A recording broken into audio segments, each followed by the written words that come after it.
Hello, everyone. Welcome to Gov School. This is our afternoon session. We're going to talk about teaming today. We have a special guest with us to help us with this subject. She's, of course, a subject matter expert. But I'd like to call attention to other sessions that we have in Gov School. This is a series of educational seminars, webinars. Today, of course, is teaming. Tomorrow, we're going to be talking about RFP writing with Tammy Bailey-Fultz. And then our Gov School focus next Monday, continuing to, with the concept of helping you learn to win government contracts. We think if we can give you a little bit more education, then you'll have more success. And with that, this particular topic here, Danielle Miller is considered a subject matter expert, and she's nice enough to join us to share her knowledge with us. And just as a general introduction, Danielle was a graduate of the University of Miami in Coral Gables, Florida, with a BA in English. She founded the ESS Group, initially as a proposal writing firm. After discovering there was a bigger need for small businesses to learn and understand government contracting, she subsequently expanded her services to include business development, capture management, proposal management, contract management, leadership development, certification services, networking and marketing services, business coaching, and capability statements. She has managed a variety of projects and created successful business development process for multi-million-dollar firms nationwide. She also worked directly with a variety of government agencies for program management and procurement and acquisition services.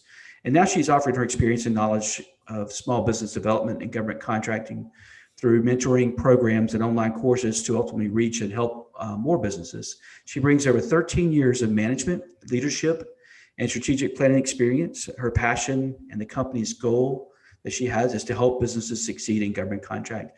And with that, I want to welcome Danielle. How are you doing today, Danielle? Hey, I am doing great. And it's always a pleasure, Mark, to join you and GovDirections and the Gov School. So I'm excited to be here. And, I always like talking about government contracting and how everyone can, pivot, grow, and be successful. So. As do we. Every time we have you on here, we get immediate responses back asking you to come back. So I try not to take up too much of your time there, but we certainly appreciate you joining us today. And I'm going to release my share here, and so you should be able to pick up on that. And I will continue to manage the room. As I mentioned earlier, if you have a question, just raise your hand and we'll call on you, or you can type it in the chat box and you can share information about your company as well there. We'll get to know a little bit about you as Danielle's speaking. So with that, I'll step aside. How about that? All right, and I'm going to go ahead and share my screen as well. So that way we can go ahead and get started. Give me 1 second here. Let's see, share screen. Here we go. All right, there we go. Let's pull this up.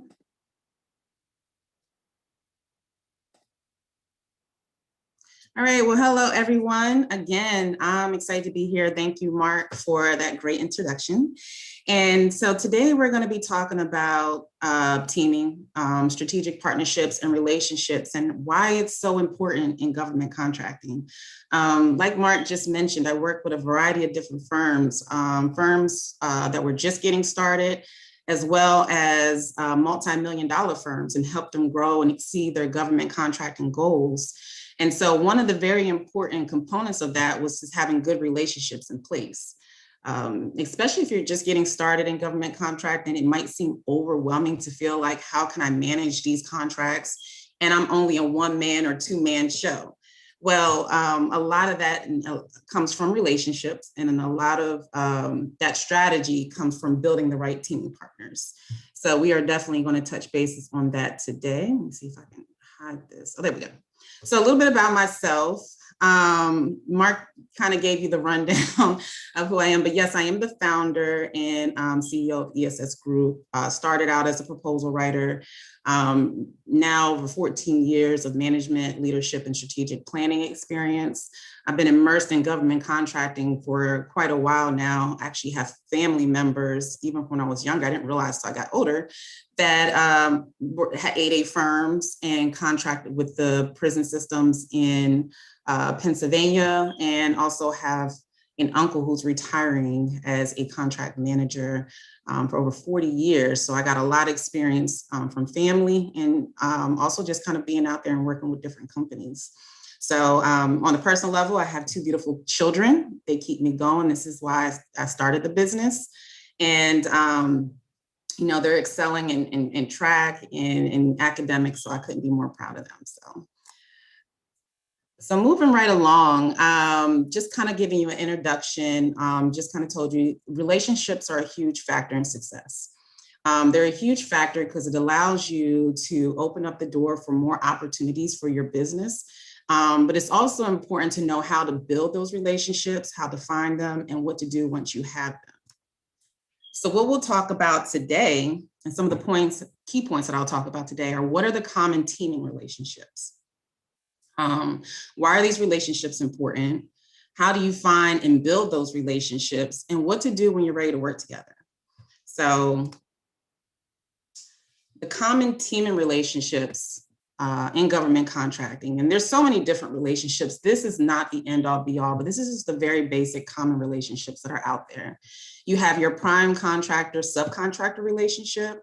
You have the joint venture, and you also have the relationships that you need with the government customers. They are extremely important as well. So what is a prime contractor and what is a subcontractor? You'll be surprised how there are many people who are transitioning into government contracting that really don't understand how to define those different roles. So a prime contractor is the contractor who actually does business directly with the government customer. So if, for example, if there is the CDC, which is one of the big government agencies in Atlanta, Georgia, where we're at right now, and the CDC is contracting work out to a contractor, that would be the prime contractor. They are responsible basically for the contract management, the execution, and the closeout of the contract. So they're responsible for all the deliverables. They're responsible for maintaining the relationship with the government customer throughout that contract as they're executing it. And they're responsible for closing it out properly. Then you have the subcontractor, which is very important. And this is the business that is contract directly with the prime contractor. So now you have the CDC, which is going to be our example. Then you have the prime contractor who has that contract directly with the CDC. And then underneath that, you have the subcontractor.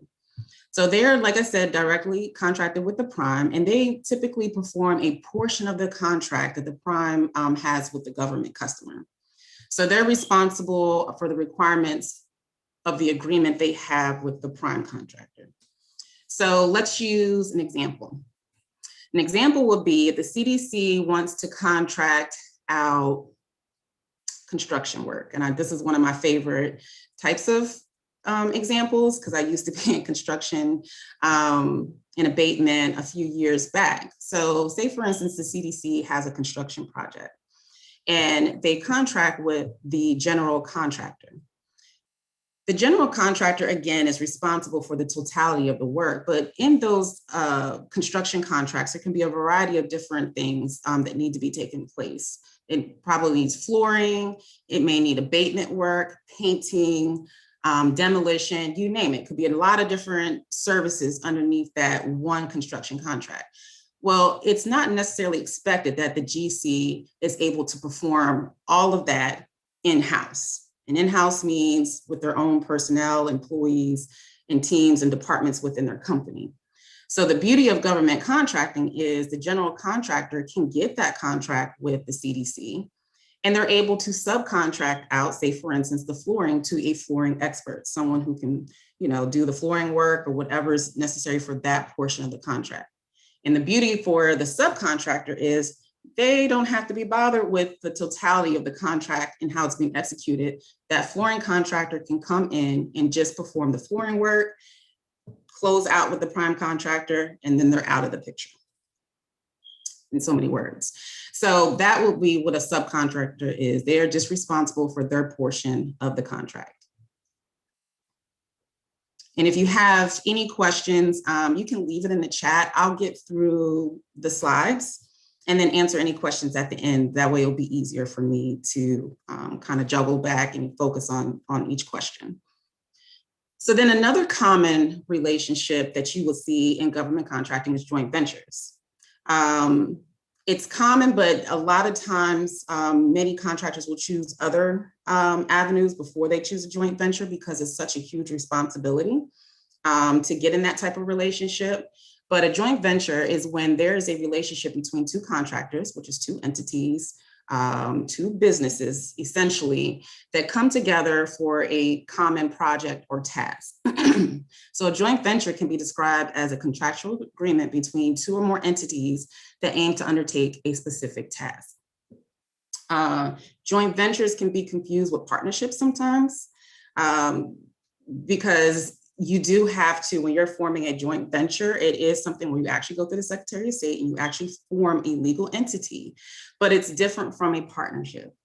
A partnership, you do form a legal entity, but you form a legal entity, between two individuals, two or more individuals. And you come together and form a legal entity and you can form a partnership legally. A joint venture is actually when it's two separate entities who still want to stand on their own two legs as their company, but come together as one company for a specific contract or task. So that would be the difference. And just an example, I did put an example, it would be if John Doe and Jane Doe formed a business, or they wanted to form a business together and they're two separate individuals, not businesses, they will come together and form an entity for a partnership. If it was a joint venture, again, the example would be ABC Company and 123 Enterprise, just as an example, and they want to pursue an opportunity with the government. And it's a requirement that both of the company's capabilities and qualifications, they would need both of those companies together to meet the minimum requirements to actually go after that government contract. And neither one of them can essentially act as a prime contractor, which means it takes everything between both of those two companies to come together and qualify to be a prime contractor. If it was one or the other, they wouldn't necessarily qualify for it. You can do this in other forms. You can team with other companies where it doesn't necessarily require joint venture. But a lot of times, if they take this route, because it does require a lot of, paperwork, legal paperwork, it's typically for a financial gain if they choose to do it that way. Financially, it was a better decision to come together as a joint venture opposed to keep it separately. There's other reasons why companies do that, but that essentially is what it is. So now that we have a basic understanding of what is pretty common when you in government contracting, how do these relationships benefit your company, right? So as a prime contractor, having a relationship with a subcontractor, how that benefits your company is, again, using that example with the general contractor. If I have a business and I'm a construction firm and I'm a general contractor, it takes a lot of weight to know, off my shoulders, to know I don't have to perform every single construction task underneath that scope of work. So what they do is they combine several different subcontractors and they allow them to perform different portions of the work. So it allows the subcontract work to another company to fulfill portions of the scope of work that they don't necessarily perform in-house or underneath their company per se. So now they don't have to be an expert in flooring. They don't have to be an expert in demolition. They don't have to be an expert in painting and whatever other components are under that scope of work. You can subcontract it out. It can be advantageous not only financially, but also to know that an expert or someone who specializes in that task can fulfill that portion of the scope of work for you. There may be a great opportunity for your company, and you felt like it's a great opportunity to pursue. And this is, segueing into another benefit of having a subcontractor, is there could be a great opportunity out there and you can perform majority of the work. But there may be a portion of it, a very small portion, where you don't have an expertise in that area. And so the beauty of that is that you can still pursue that opportunity and build a relationship with a company that can fulfill that one portion that you can't. An example will be, I can use my own company for that. And I like to use this example. It was an opportunity I wanted to pursue that was in video production. In this opportunity, about 60% of that contract was what our company can perform, which is administrative work, project management, and just other contract management tasks that are in there, admin tasks that were in that scope of work. However, it's a video production contract. Well, we don't do video production. We are in program management, training and development, and administrative services. However, I have a relationship with a company that specializes specifically in video production. So this was a great opportunity for us to look at because we can perform 60% of that contract, and we can still, and I had a really great relationship with that company, and we can still pursue it because now I have a subcontractor who can perform that 30% that I could not perform, or that 40%, excuse me, that our company doesn't perform. So I don't have to be an expert in video production. I can still pursue it, and we can still make money, and it becomes a win-win situation. And so what are the benefits of being a subcontractor? So there are a lot of benefits for being a subcontractor as well. Sometimes there can be a misconception that you want to just be the prime contractor. That's where most of the money is. It's not necessarily the case. As a subcontractor, again, it creates more opportunity for you, just like it does with a prime contractor, especially if you have a very niche industry. There's not many opportunities to work directly with the government. It's great even if you're not in a niche industry, but it's also really great if you are in a niche industry. And just as an example, abatement services. A lot of times if you look at asbestos abatement, if you're familiar with asbestos abatement, it's one of those industries where, with asbestos, it actually has to be disturbed for it to actually be a health hazard. So essentially, to have that service, there has to be some type of demolition or maybe other type of construction work that needs to be done before the abatement service comes in. So if you're an abatement contractor, you are in a perfect position to be a subcontractor to prime contractors who are in construction. So that allows you to work with the government in a subcontracting role. Again, it also creates more opportunity, like I said, even for our company, it creates great opportunities. I have relationships with businesses that are larger than mine, who have access to other opportunities, who are maybe 8A certified, which we can get into that, in a different class or talk about that in more detail offline, but they may have certain certifications or qualifications that give them access to opportunities that maybe my company doesn't have. And I can build a relationship with them. So as they get contracts, I can perform a certain portion of their contract. So I'm still able to have access to opportunities as well as a subcontractor. So, but another benefit to that, being a subcontractor, is if you're new. If you're new to government contracting, one of the biggest pain points that I hear, especially with working with startups, is I have no experience. I have no past performance, and past performance, if you're not familiar with that, it's basically your business resume. It's your experience that you're telling the government, hey, I have performed this type of work on the same size and scope and level that you're asking for. So if I'm just transitioning into government contracting and I don't have that, well, how do I get that past performance? It's like graduating from college. How do I get a job with no experience? Well, you kind of have that internship phase. So, but subcontracting can typically be your fast track to get that past performance. So if I'm a new company, again, I'm trying to get into government contracting and I have no experience in training and development. Well, I do, but I don't have any contract experience in training and development. I can perform a portion of the scope of work, like I said, with a prime contractor, and I can now claim my portion of that that I performed on that contract as my past performance now.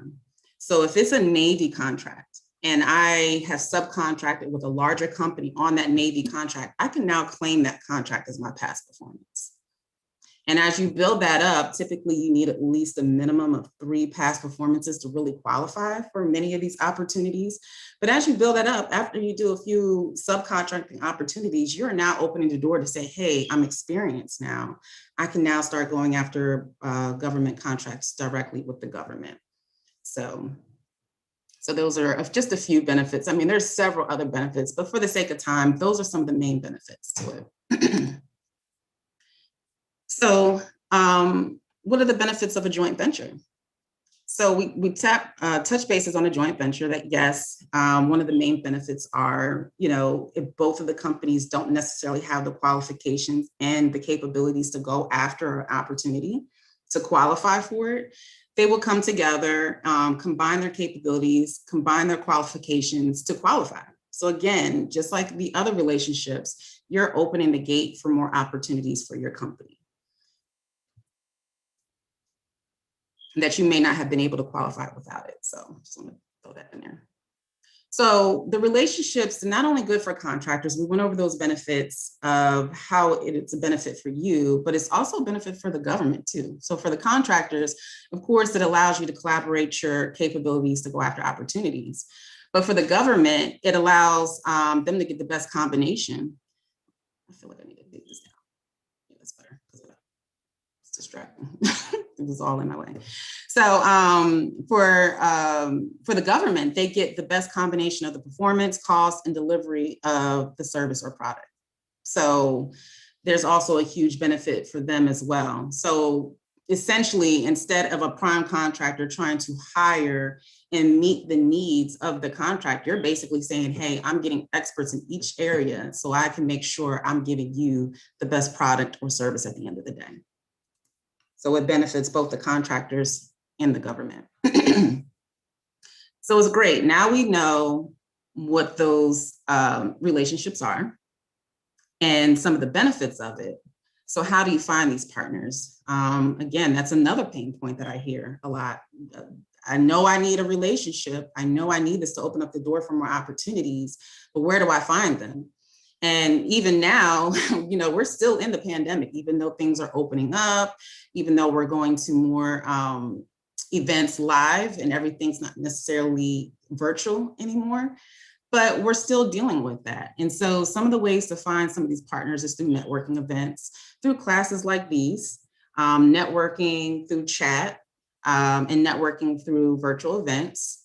One of the things I always encourage that if you go to a business event, even like the Gov School, or if you're going to a webinar, feel free to chat and put out your business information. I have met several different companies just through chat. There was an opportunity that we were looking for with the colleges, technical colleges of Georgia. And I went to the pre-bid meeting, which was mandatory. And at the end of the pre-bid meeting, I said, hey, anyone who's interested in potentially teaming with me on this opportunity, this is my contact information. And I had a business contact me, and they actually met what we needed. They had the missing component that we didn't have. So feel free and don't be shy to put your information out in the chat. You never know who's going to receive that information. You can also find other businesses through the SAM website, or you can find it through the dynamic business search. So the dynamic business search is actually through the SBA. And so for those who complete their SAM registration, it's towards the end of the completion of your SAM registration, you actually put your SBA profile. It'll say SBA profile, which essentially puts you in the DSBS system. Well, this is also a very phenomenal tool to search for businesses. It allows you to search in so many different ways. It allows you to search by state. It allows you to search by certifications that a company may have, search by NAICS codes, keyword searches, city, you name it. There's so many different ways you can search for businesses in the DSBS. And so once you pull it up and pull their profile up, or I would say get a result from your search, you can see the different businesses under that search. And it actually gives you a bio on the company. It gives you some information on their certifications, what state they're in, what type of work. And if they put that information in, you can also see some of their past performance. I have reached out to companies if I was searching for, say for instance, a trainer or another company that's in training and development, and I need to find another business partner in another state, I would use the DSBS tool. I've had a company reach out to me from California. They were searching for a training and development business that was on the East Coast. And they found our information, reached out to us, we exchanged capability statements and built a relationship from there. They end up not pursuing that, but they did reach out to me in regards to that opportunity. So that's also a very, very great tool. And it's a very common tool. Like I said, if someone reaches out to me and said they found my information on that, I made it public. So it's very common to reach out to businesses and build a relationship.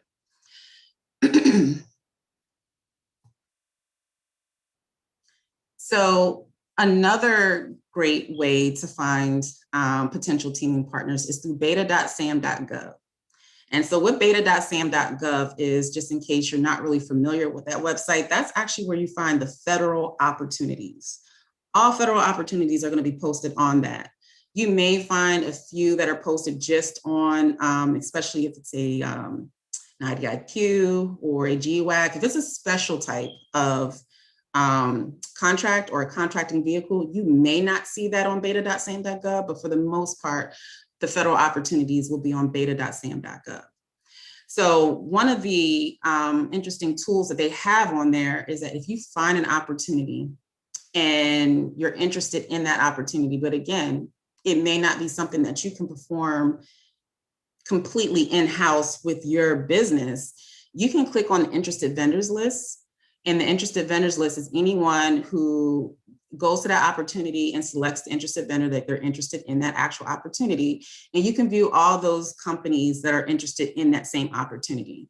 Well, this is great for you because now you have access to companies who are in your field, who are interested in the same opportunity that you are. So you're not out there fishing and explaining to other companies who may not be familiar with what you're trying to do.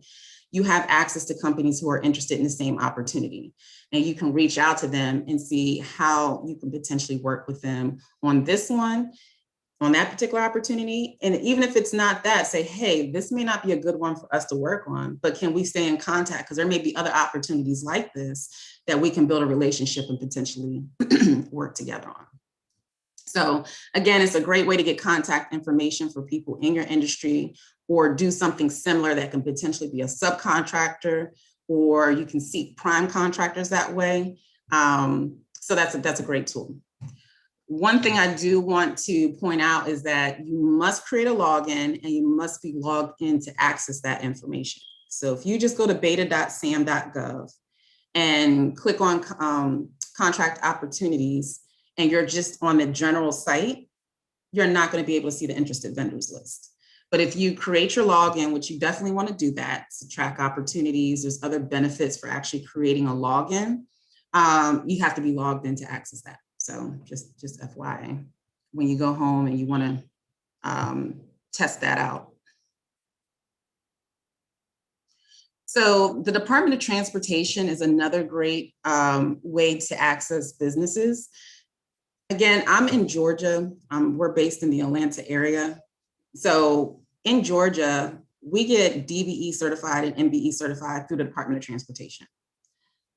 Other states, Delaware is one of them, they may go through a different avenue, which is the Minority Supplier Diversity Supplier Program. However, you know, if the Department of Transportation doesn't hold this information, you can always find out where your state has the DBE and MBE certifications, and they should have access to the businesses that I'm about to talk about right here.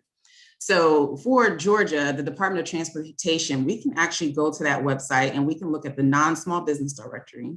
So we can have access to businesses that are not considered small businesses. And we also have access to those businesses that are certified as DBE or are in the small business program.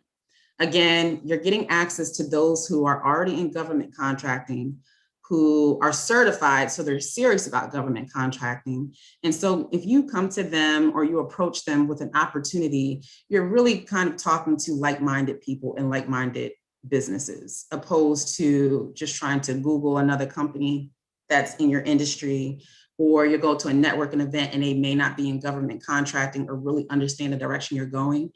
Again, these are companies who are serious. They're registered with the Department of Transportation. They're probably, if they don't already have contracts, they're seeking contracts in government contracting. So again, another great tool. And just to reiterate, again, all states do not hold this information through the Department of Transportation, but you can find where your state holds this type of information. Where do they hold the DBE enterprise certified companies or the MBE certified companies? Where is that database for your state? Sometimes it might, again, be through the minority supplier diversity program. So,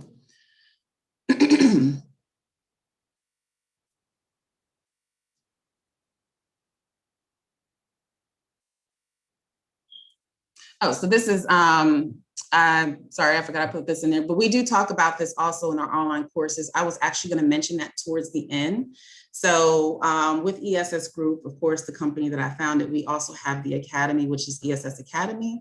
And so we also help companies find prime contractors. So through our mentorship program, you have access to, contractors we have worked with. You have access to colleagues or other clients that we have worked with and helped throughout the years. So all those businesses that I've worked with and assisted to reach their goals, well, you will have access to potentially team with them or even team with our company as well. So. And so again, what's the question? So how do you create the relationship? So we know what they are, we know the benefits, we know how to find them, but how do we actually create the relationship, find that synergy so it's time to go after a contract with them? What do you do? So when you find a company, you can't be hesitant to give them a call. So if you find a company, say for instance, any of these avenues through the DSBS website that we discussed, through the Department of Transportation, or through beta.sam or a networking event, you feel free to reach out to them and call them and tell them that you're interested in building a relationship for the purposes of a contract. Definitely have your capability statement available. If you're not familiar with a capability statement, again, that's like your business resume. It gives a company bio, what your company, an overview of what your company does. It has your NAICS codes on there, which is your industry codes, has your contact information, has your core competencies, or which are the services that you provide or the products that you provide. So it has that basic information that you can email to a potential teaming partner or a contracting officer. So they have a quick overview of what you do. And it gives them insight of what they do and has your contact information. So yes, feel free to reach out to them or email them with your capability statement. One thing I feel is very, very important when you're reaching out to another business is to make sure there's a win-win. I always encourage you to, when you're reaching out to them, say why you're reaching out to them, what you do, and how you could potentially bring a benefit to their company. So they will be more inclined to call you back. I can tell you, if I receive an email from a company that says, hey, I saw you on the DSBS website, interested in building a relationship with you. If I'm swamped in a proposal or if I'm working on a lot of different projects, I'm probably not going to be so inclined just to see what this person might want to talk about. But if they approached it and sent an email stating there was a particular opportunity that they were interested in, or had an idea of how we could potentially work together, I may be more inclined to call them back because now it may be worth my time. This could be something that is a low-hanging fruit and an opportunity that we can discuss immediately. So always try to find that win-win. Do research on the company, just some minor research, look and see if they had any contracts out there. Definitely look at their website, get a good idea of what they do, and do your own gap analysis. Okay, if they do this, if they do A, B, and C, I can do X, Y, and Z, so we can come together and potentially work, in this manner. So definitely do your research before you reach out to them. Again, companies look for a win-win, so make sure you know what value you're going to be bringing to that company. Again, have an idea of how you would like to do business with them. Whether it be a subcontractor on an opportunity, provide a product for them, or other services that you know can benefit them or benefit them for working with you. It's not necessary, but it is a good idea to have an opportunity to present to them. That way they have a visual of how this actually can work out. And I've had many, many conversations with several different companies when we're at that beginning stage of building a relationship. And it can be very confusing if you're just approaching the situation to say, hey, I know you're in training development just like me. Maybe if there's an opportunity that comes out, we can be a trainer on the opportunity. Well, it sounds good, but it still feels like, where's this relationship going to go? How soon will we find an opportunity? But I do notice that if I approach the other party with an actual opportunity to say, hey, this is an opportunity that I found, and I looked at your website, I see that you do these particular services, I do these particular services. Do you think this could be a situation that an opportunity that we can go after together? So now they have a visual to say, hey, this is real, and I can actually perform that, and they can do this, and we can go after this opportunity together. So again, it just kind of solidifies the seriousness of the situation, and it gives them a visual on how this relationship can look. So now that you have made it through all these different steps, what do you do when you're ready to move forward? So now that you have met seemingly a perfect teaming partner, have an opportunity that you want to go after, what do you do next when you're ready to move forward? Well, you definitely want to make sure you have a non-disclosure agreement in place. You definitely want to protect any proprietary information you may have, processes, products, patents. Well, patents should be protected, but any processes that you have that's proprietary to protect your company. Definitely put a teaming agreement in place. The teaming agreement, outside of the conversations that you have, it really defines the roles. It defines the tasks that are going to be performed within the contract. And it also defines the compensation model. You definitely don't want any ambiguity when it comes to the compensation. So with putting a teaming agreement in place, it allows everyone to feel confident moving forward on what their role is and what they're going to be getting paid out of this opportunity. It also ensures the company is committed. If you can talk about an opportunity, if you don't put a teaming agreement in place, I've seen this many, many times. It's one of the pitfalls of government contracting. I've seen companies work hard. They put together a great proposal, and at the last minute, the other company decides they found something that was more worth their while. Well, now you've wasted your time and effort and resources towards an opportunity on a company who wasn't really committed. So putting that teaming agreement in place ensures that this company is committed to work with you. And again, it lowers the risk of them not moving forward, even after the contract is won. I've seen that too, where companies have written the whole proposal, they were all on board, the contract is won, and now the subcontractor or the other contractor is nowhere to be found because, again, they may have found something else that they felt that they wanted to pursue. But now you're under contract and have to figure out how you're going to, fill that gap. So definitely want to have a non-disclosure agreement in place and put a teaming agreement in place for that. So responding to source assaults and RFIs, excuse me. Source assault and an RFI, just to let you know what that is quickly, they're basically a market research for the government. So if there are times contracting officers, they have an idea of what they want to do, but they're not really sure how to put the RFP together or how to put the whole opportunity together, solicitation together. So they'll put out a source assault to reach out to the industry, which is the contractor, to say, hey, I have some questions. Would you be able to fill X, Y, and Z? And they maybe sometimes they even ask for ideas from the industry. Another purpose of the source assault or RFI is to determine set-asides or small business set-aside. Should this opportunity go to total small business? Should it be open to full and open competition to large and small businesses? Or should we set it aside for some of the government set-asides, which is the 8A Business Development Program, the Woman-Owned Small Business Program, the Services Able Veteran-Owned Small Business Program, and the Hub Zone?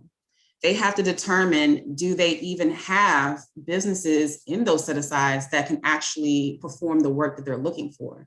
And one way they would do that to determine it is to, create a source assault for these companies to respond to say, hey, there are viable small businesses that can perform this. Or there are companies in these 4 set-asides that can perform this type of work, and they can make determinations from there. So I define that and bring that up in this presentation because it's a great way to build a relationship with your government customer. So we were talking about how to build relationships with other businesses to go after opportunities, but don't forget, having a relationship with the government customer is also very important too. So responding to these allows that particular government customer, and we'll use an example, so it will, so kind of keep things simple. Again, we'll use the CDC for simplicity. The CDC may put out a source of salt for a particular opportunity. You may want to, that could be a desired customer of yours. You have realized that there's a lot of work in your industry through the CDC. Other companies that have done work with the CDC. So for you, building a relationship can be important. So if they put out a source of salt and you have never worked with that with the CDC previously, this is a great way to respond to that, to build a relationship with a contracting officer who's in control of your industry. They have different contracting officers most of the times for different industries. So that gives you a great opportunity to say, hey, I'm gonna respond. So now you can be visual to them and they have their capabilities and you're saying, hey, I can respond to a need that you have. So it also opens the door to schedule a capability briefing with them. Once you respond to one of the source of salts or RFIs, along with that, to build that relationship, acknowledge that you have responded to that source of salt and say that, hey, I want to set up a capability statement, capability briefing, to further talk about my capabilities and how I can be a benefit to you. So again, you're building that relationship with them.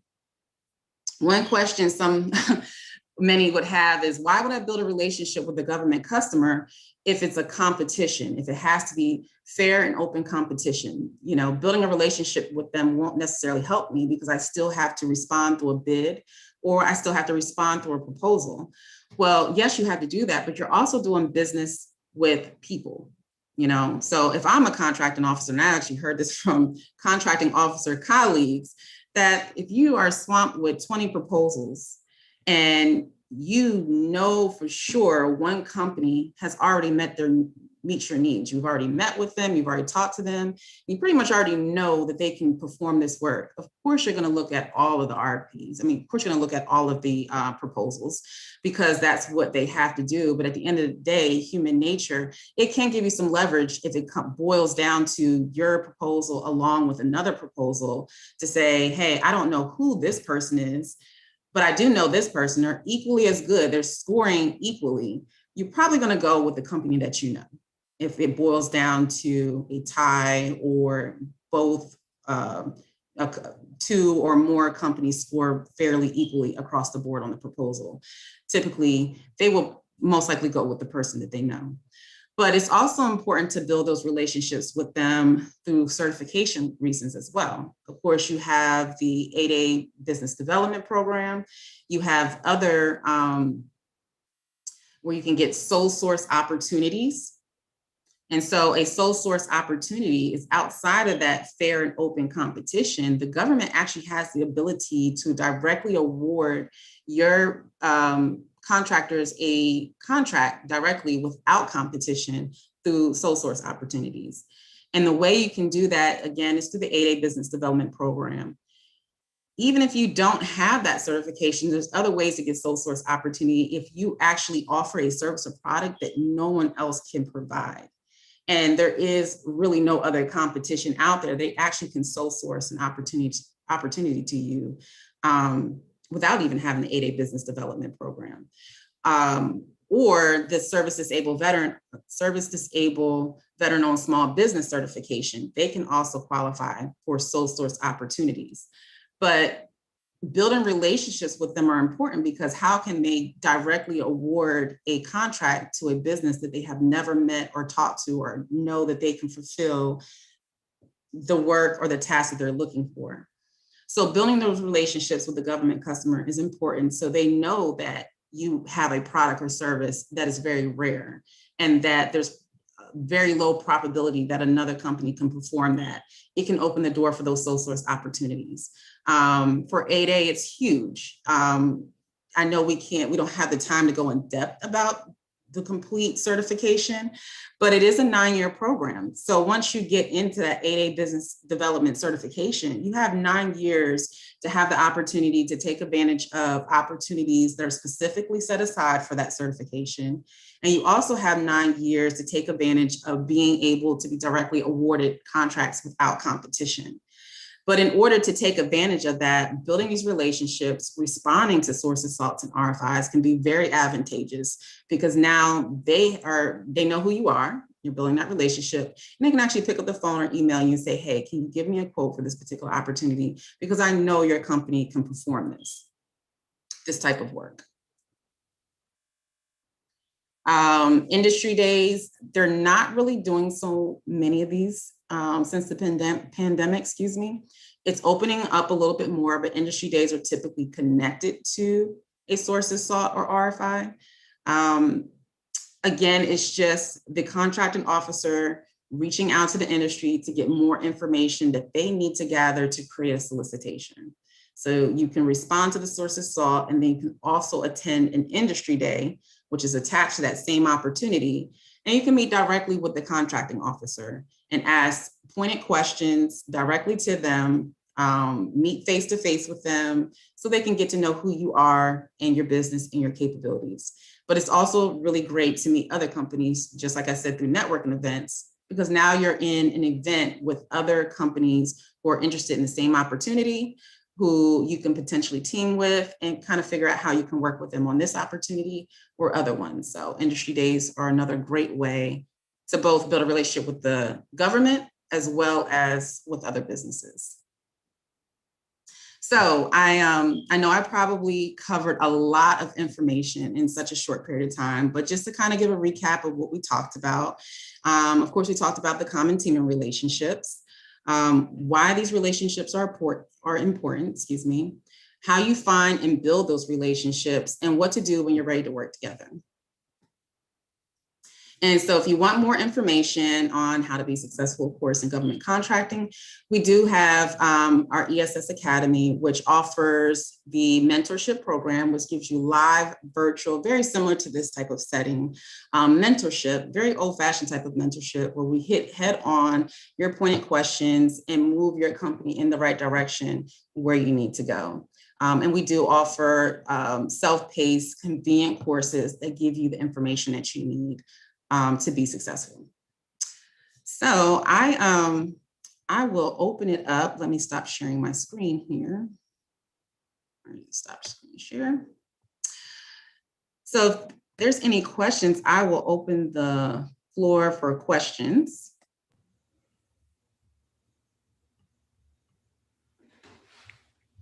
So we did. I'm just kind of going through the chat now just to make sure I didn't miss anything. Oh, I'm sorry. Go ahead, Mark. No, I was just saying there are some in the chat box. Oh, okay. Yeah.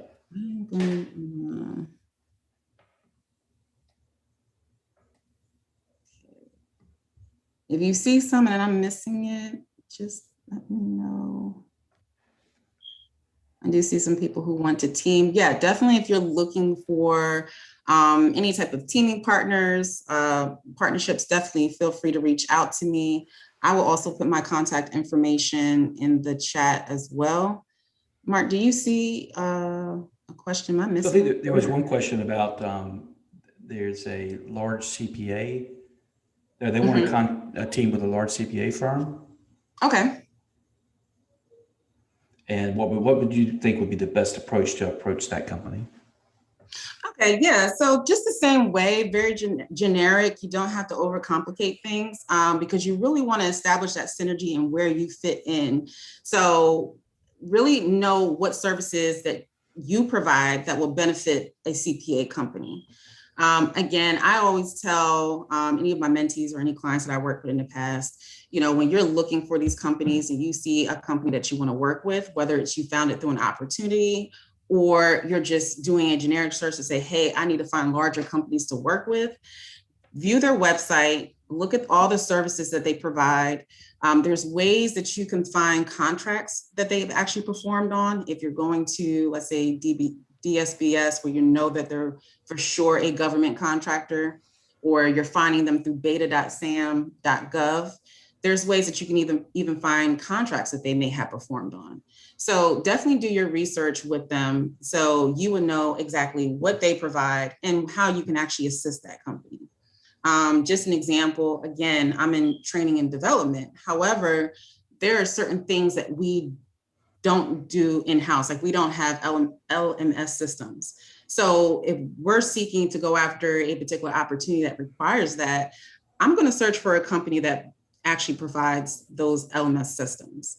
And I can approach that company and say, hey, I know that we're both technically in training and development, but I'm in a different portion. We do more of the train participants. We do more of the live and virtual training, but we need a system in place. So how can we come together? I can be an advantage to you for this, and you can be an advantage to me by providing that. So I would say that will be one of the approaches is you got to do your research and find that win-win and how you can provide a benefit, to that company. So I've also asked everyone to, I'm sorry, getting echo there, but I'm sharing their capability statement online. I know that you mentioned that you also help with preparation of capability statements, so they can reach out to you if they don't have one. And I noted that we can do that as well. That's an important document, as you mentioned, and it's the way they've shared that here today. I think it's very, very helpful. How about any more questions?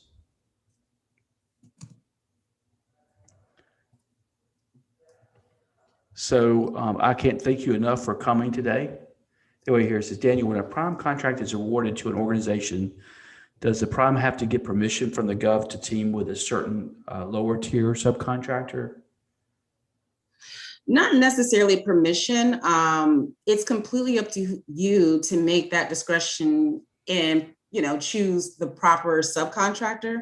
However, there are going to be certain instances where there needs to be approval. So say, for instance, that subcontractor becomes a key personnel on that contract, and it specifically asks in the RFP to identify key personnel. Key personnel are essential roles for the execution of a contract. And those are very particular to the government. You can't just switch those out. And there are times where they will ask for resumes and approve those key personnel before the contract. Once you're awarded the contract, you can't just switch out the key personnel. You actually have to go through a process and get approval to switch that key personnel. So only in that instance, really, would it be, you sort of need approval for that subcontractor, but only because they're playing a key role or an essential role that the government is saying, hey, this one, we need to know who it is. We need resumes, and we have to approve that. But other than that, just to do a generic, I wouldn't really necessarily say generic, but just to go after an opportunity, no, you don't necessarily have to get approval, but you do need to let the government know who you're working with. A lot of times they just want to know who's actually performing what part of the work. So, and I also put my information in the chat.